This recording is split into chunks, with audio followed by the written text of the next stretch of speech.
ವಿಜ್ಞಾನ ತರಗತಿಗಳು @VSR YouTube ಚಾನೆಲ್ಗೆ ನಿಮಗೆ ಸ್ವಾಗತ. ವಿಡಿಯೋ ನೋಡೋಕ್ಕೂ ಮುಂಚೆ ಚಾನೆಲ್ ಅನ್ನು ಸಬ್ಸ್ಕ್ರೈಬ್ ಮಾಡಿ ಮತ್ತು ಲೈಕ್ ಮಾಡೋದನ್ನು ಮರೆಯಬೇಡಿ. ನಿಮ್ಮ ಲೈಕ್ಗಳು ಉತ್ತಮ ವಿಡಿಯೋಗಳನ್ನು ಮಾಡಲು ನಮಗೆ ಪ್ರೇರಣೆ ನೀಡುತ್ತವೆ. ಲೈಕ್ ಮಾಡ್ತೀರಾ ತಾನೇ? ಡಿಸ್ಕ್ರಿಪ್ಷನ್ನಲ್ಲಿ ಈ ವಿಡಿಯೋಗೆ ಸಂಬಂಧಪಟ್ಟ ಮಾಹಿತಿ ಇದೆ, ಡೌನ್ಲೋಡ್ ಮಾಡಿಕೊಳ್ಳಿ. ನಮಸ್ಕಾರ. ಬನ್ನಿ, ಇವತ್ತು ನಾವು ಒಂದು ಅದ್ಭುತ ಲೋಕಕ್ಕೆ ಹೋಗೋಣ.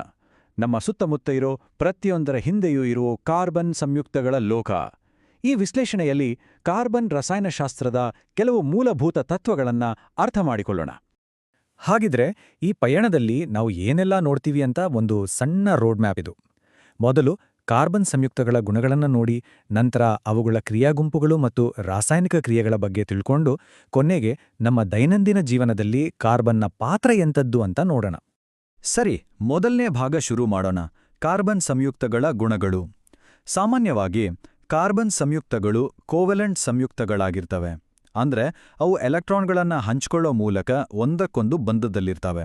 ಇದೇ ಕಾರಣಕ್ಕೆ ಅವುಗಳಿಗೆ ಕೆಲವು ವಿಶೇಷ ಗುಣಗಳು ಬಂದಿವೆ. ಅದೇನು ಅಂತ ನೋಡೋಣ ಬನ್ನಿ.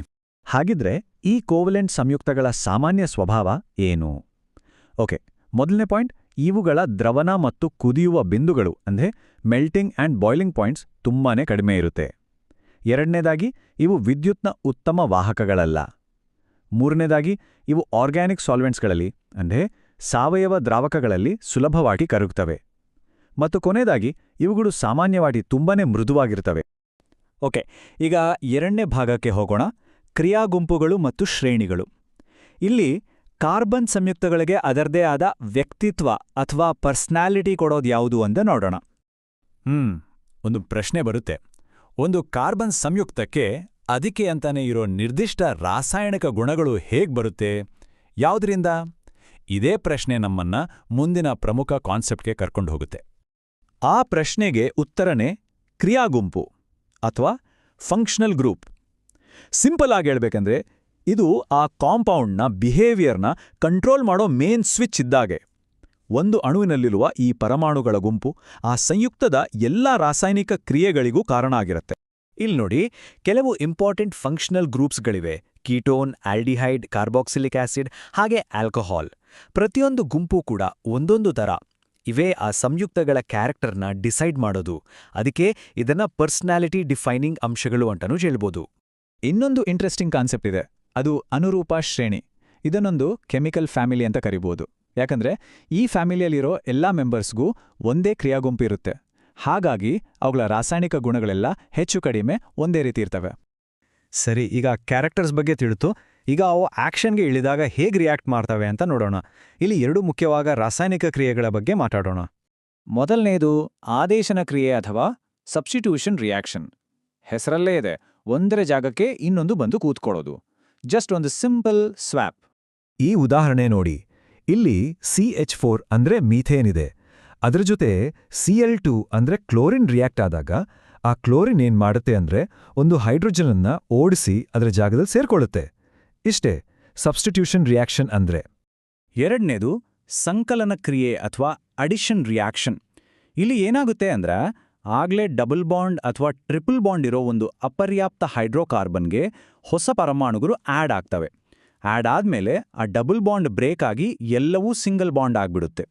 ಈ ರಿಯಾಕ್ಷನ್ ಕೇವಲ ಥಿಯರಿ ಅಲ್ಲ, ಇದು ನಮ್ಮ ದೈನಂದಿನ ಜೀವನದಲ್ಲೂ ಇದೆ.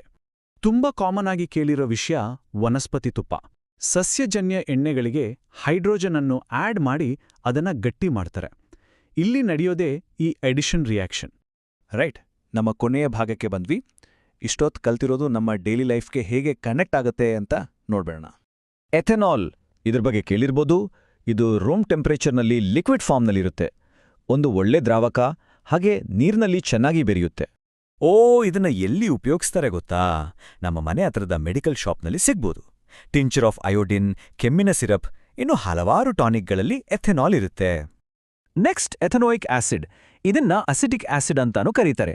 ಒಂದು ಇಂಟ್ರೆಸ್ಟಿಂಗ್ ವಿಷಯ ಅಂದ್ರೆ, ತುಂಬಾ ಚಳಿಗಾಲದಲ್ಲಿ ಇದು ಫ್ರೀಸ್ ಆಗ್ಬಿಡುತ್ತೆ.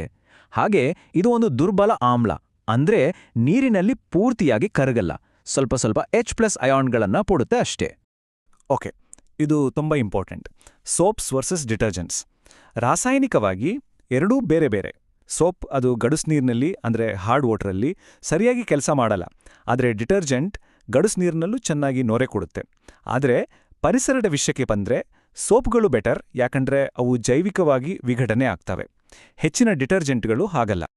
ಸೊ ಈ ಚರ್ಚೆಯನ್ನ ಮುಗಿಸೋಕ್ಕಿಂತ ಮುಂಚೆ ಒಂದು ಕೊನೆಯ ಪ್ರಶ್ನೆ. ಒಂದು ಸಲ ನಮ್ಮ ಸುತ್ತಮುತ್ತ ನೋಡಿ, ಇಲ್ಲಿರೋ ಏನೆಲ್ಲ ವಿಷಯಗಳು ಕಾರ್ಬನ್ ರಸಾಯನಶಾಸ್ತ್ರದ ಒಂದು ಕೊಡುಗೆ ಅಂತ ಅನ್ಸತ್ತೆ? ಒಂದು ಯೋಚನೆ ಮಾಡಿ.